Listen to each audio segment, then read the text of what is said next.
2030. Now, 1925, Art Deco comes out of Paris, France, a big exhibition to become the style of the 30s. You'll recognize it. Massive geometric form, very streamlined angular facade. Chicago's Merchandise Mart, with over 4.2 million square feet, is the largest commercial building on the planet Earth, largest structure in America prior to completion of the Pentagon. 4,000 windows, 7 miles of hallways. That building originally had its own zip code. $32 million in 1930. Who put up the money? The great Chicago retailer, the Marshall Field Company. That was supposed to become a wholesale market. But then the Great Depression came on, they didn't get to do that. By 1945, they had to let the building go for back taxes.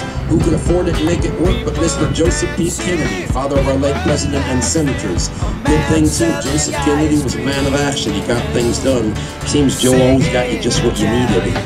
And with 96 acres of inside space, he pretty much saved that building. He started bringing in the furniture design industry. Today you'll find kitchen, bath, infield designers with showrooms throughout. Now, ladies and gentlemen, welcome to the beginning of Chicago. This is where everybody first settled down. You are at the confluence of the South Branch on the left and North Branch right. And if we were in the early 1800s, we might all be right here having a drink. Before Chicago was even a city, they built 3 taverns down here, so we'd never ever go thirsty again.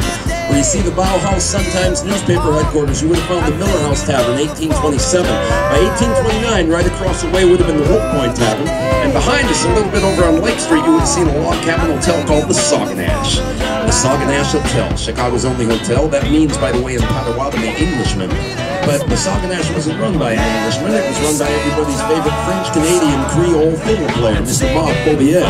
Beaubier, running around the hotel with his fiddle, was saying things like, I fiddle like a devil, I keep hotel like hell.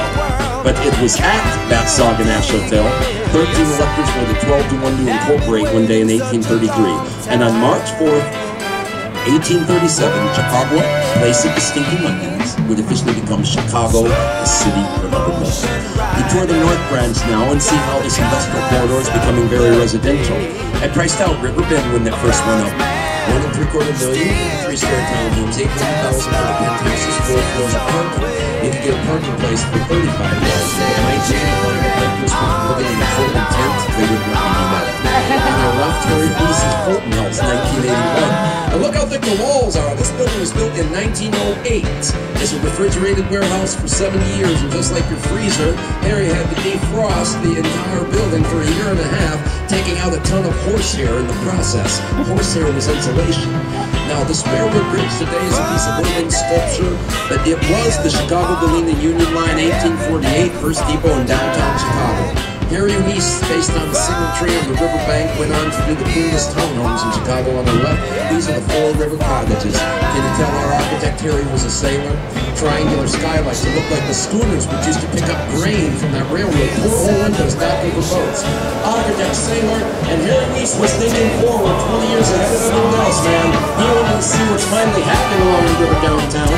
And on the third course, as you look at Kinsey Park, the condos on your left, Kingsbury Plaza, the Brinkers here, the return of residential living right along the river, right downtown in the heart of the city.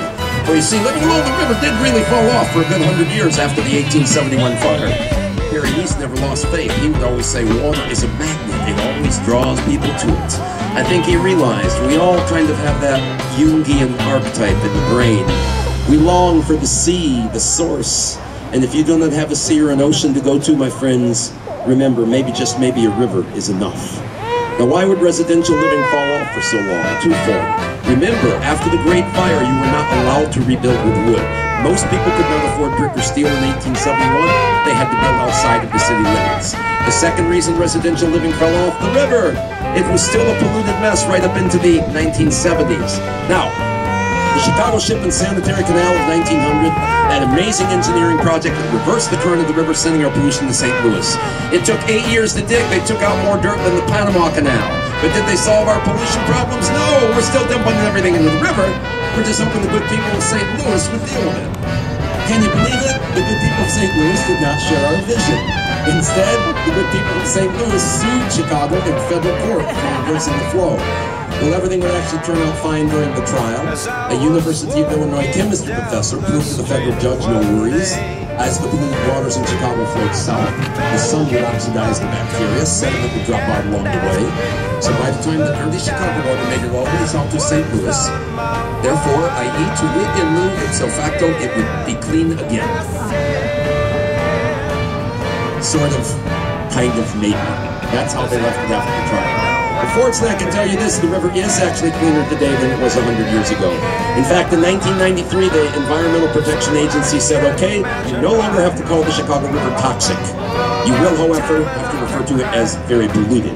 Okay, this doesn't sound very healthy, I understand, but remember, the river was an open sewer system for the entire city and the dumping ground for industry for so long. It's going to take more than a day or a decade to turn it around. But believe it or not, things are changing. The river very slowly is getting cleaner. In 1990, the Urban Waterways Design Project was started in Chicago. We took a crew from San Antonio, started creating our own river walk downtown, cleanup projects along the river, and as you see at Kinsey Park, suggesting urban guidelines for new development, setback levels of 30 feet. You see how when they did those condos in 2001, they purposely set the buildings back, and everything is landscaped down to encourage citizen access to the water. That's the key today. We're making the river people-friendly, creating a reciprocal process. The river gets cleaner, people come down and have a connection to it and have a vested interest in keeping it clean. Now this river can be friend or foe. It turned into foe right here at the Kinsey Street Bridge, the Great Chicago Flood of 1992. Notice the pilings and telephone poles below the bridge. Those were put in